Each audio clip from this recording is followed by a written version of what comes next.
Let's get more now on our top story this news hour and the latest move by the U.S. to pressure the Palestinians to engage in peace negotiations with Israel. The latest development is that the PLO's diplomatic office in Washington, D.C. will be closed. Now, the Palestinian leadership stopped talking to the Trump administration back in May when it moved the U.S. embassy from Tel Aviv to Jerusalem. That is the U.S., of course. Palestinians see occupied East Jerusalem as the capital of their future state. And then Washington cut funding to the UN agency supporting Palestinian refugees. UNRWA provides healthcare, education and food to more than 5 million people. Also in August, the U.S. axed $200 million in aid to Gaza and the West Bank. And then on Saturday, the U.S. announced it would freeze $25 million in funding for hospitals that mainly care for Palestinian patients. Well, very pleased to welcome Hussam Zomlot now to the News Hour. He's the head of the Palestine Liberation Organization delegation to the U.S. He's live from Ramallah in the occupied West Bank. Thank you so much for being with us. Palestinian pressure in trying to bring Israel to the International Criminal Court is also believed to be the reason for the closure of your mission in Ramallah. Will this latest move by Washington and the growing pressure from the Americans on the ICC itself force you to reconsider your position? Of course not.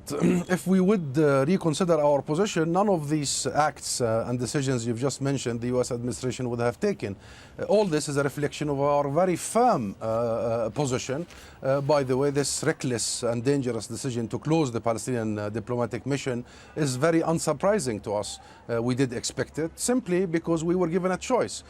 Either we protect our relationship with this administration or protect our rights and defend our rights, and we definitely opted for the second. The relationship with this administration is way less important for us than protecting our rights, standing for our cause and our people, refusing to cooperate with all these attempts to liquidate our issue and to redefine the Palestinian cause and to challenge international legitimacy, international consensus, as we just heard from Mr. Bolton only a few minutes ago when he said housing units about the illegal colonial settlements. So this attempt we will not, of course, cooperate with. That's why the U.S. State Department and White House statement said that we did not cooperate. Yes, we will not cooperate, and we did choose Jerusalem and the rights of our refugees and our rights for independence over the relationship with this administration. I want to talk to you about the Palestinian moves at the ICC. How confident are you and our Palestinian leaders about the court, the ICC, taking on the Israel-Palestine issue when it's under so much pressure itself? It's been threatened with sanctions by the Trump administration. Can you go ahead with this move to the ICC? Well, I think we Palestinians have passed the test of being immune to the U.S. administration bully, blackmail and pressure all through the last year. And that now it's up to the international community to answer your question.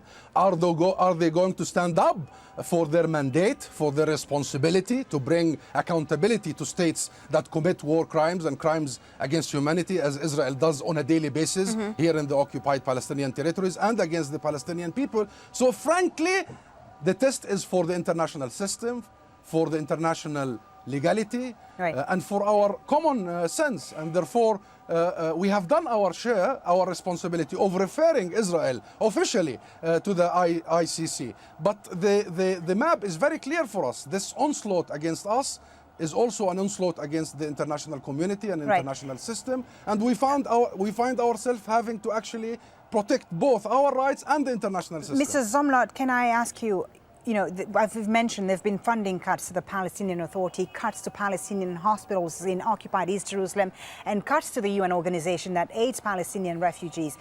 This is going to lead to more poverty for Palestinians, also more anger, and not just directed towards Israel and the U.S., but also towards the Palestinian leadership. More and more Palestinians that we speak to say they've lost faith in their leadership.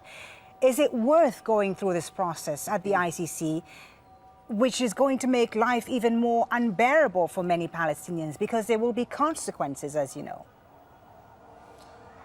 You know, our mission in DC or our use of the ICC or all that are just tools. They are means. The goal is our liberation, is the end of this illegal occupation, is building our own state. is having our own destiny, and we don't lose sight who is the enemy here.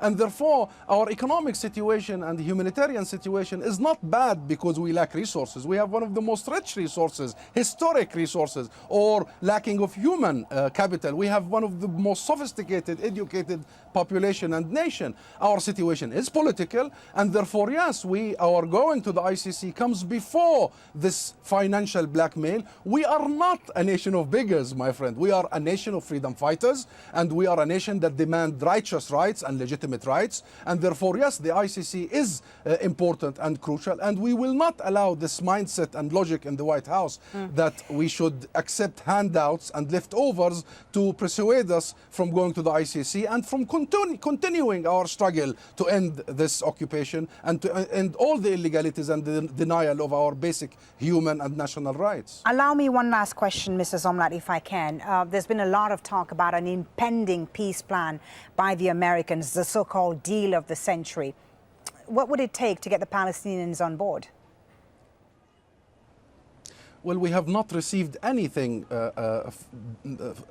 like a peace plan or ideas, nothing. All what we have been receiving over the last so many months are actions, steps, decisions that are all identical with an Israeli wish list that was submitted by the Israeli government to the American administration. That wish list is primarily to liquidate the Palestinian issue, redefine the framework for the Palestinian rights as has been known internationally for decades, and actually undermine any possibility for a future peace. This administration is not about peace, it's about coercion, it's about blackmail and bully, and therefore what peace are they talking about? The US has absolutely, this administration has lost its status as a peacemaker, and that's why we will do the following. Number one, we will continue our efforts to bring about a multilateral forum to end this conflict. So the world has to foot its responsibility and fill this deafening vacuum by the US administration. Number two, our issue is not with the American people, not with the US. Our issue is with Trump and his team, and therefore we will